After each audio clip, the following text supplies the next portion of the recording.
বাসিন্দা এবং আমার কর্মী।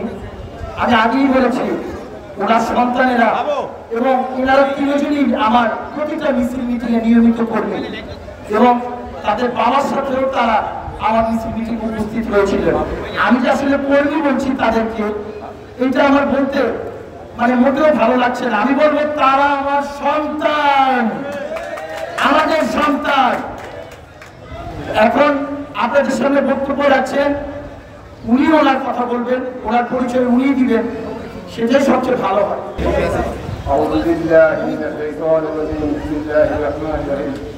আমি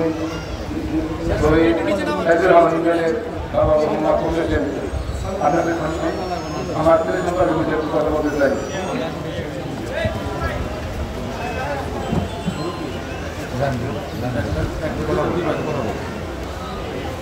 আজকের মত বিনিময় সভার সম্মানিত সভাপতি প্রধান আগস্ট জনাব আনামা সাহেব ইসলাম ও বিভিন্ন ওয়ার্ডের বাংলাদেশ জাতীয়তাবাদী দলের সংগঠনের সকল কর্মীবৃন্দ, আসসালামু আলাইকুম ওয়া রাহমাতুল্লাহি ওয়া বারাকাতুহু। আমি গত 4 তারিখ আমার চাচা মারা যায়, সেজন্য আমি দেশ ফিরে যাই। আমার ছেলেরে আমি আমার দিদিকে বলি যে আমার ক্ষেত্রে কোনো সন্তানকে সুন্দরভাবে রাখবো, যেন যেহেতু 3 দিনের কাজ বোঝা হয়েছে। কিন্তু আমার দিদি বলে যে তোমার সন্তান খুব বড়, আমার কাছে বলবে। সে গত 19শে জুলাই তারিখে একবার আন্দোলনে গিয়ে ফিরে সরাগুলি গিয়েছিল। তারপরে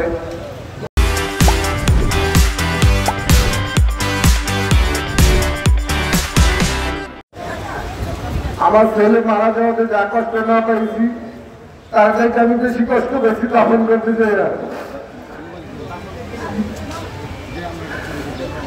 আমাদের সাবেক কাউন্সিলর উনি তো আসেনি নাই, ওনার কাছে খবর পাঠানো হচ্ছে 4 তারিখ 4ই আগস্ট রাত্রে যে একটা সার্টিফিকেট লাগবে ওনাকে দাফন করার জন্য। উনি বলছে সকাল 9টায় দিবে। আমি নিজে সকাল 9টায় গেছি আমাদের খলিল ভাইকে নিয়ে। উনি বললো আপনি যান কবরস্থানে, আমি ফোন করে দেবো, আপনি দাফন করতে পারবেন। কিন্তু ওখানে যাওয়ার পর তখন ভিন্ন চিত্র।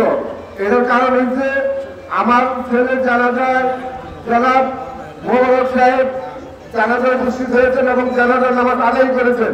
এ কারণে উনি ওখানে বলে দিচ্ছে যে গুলিবিদ্ধ লাশ ময়নাতদন্ত ছাড়া মাটি হবে না। আমি নিজে থানায় গেলাম, ওসি সাহেবকে বললাম আপনি তদন্ত টিম পাঠান, আমার ছেলেকে দাফন করতে হবে। যখন ওসি সাহেব বললো তদন্ত টিম পাঠাবো না, আমি বললাম আমি মামলা করবো, মামলা নেন। উনি মামলা নিল না। তারপরে উনি বললো যে আপনি চেয়ারম্যান সার্টিফিকেট দিয়ে মাটি দেন। তখন আমি এই হেলেন আপা এবং আলানি এবং কলেজের বন্ধুবান্ধব বাড়িওয়ালাকে নিয়ে ওনার অফিসে যাই।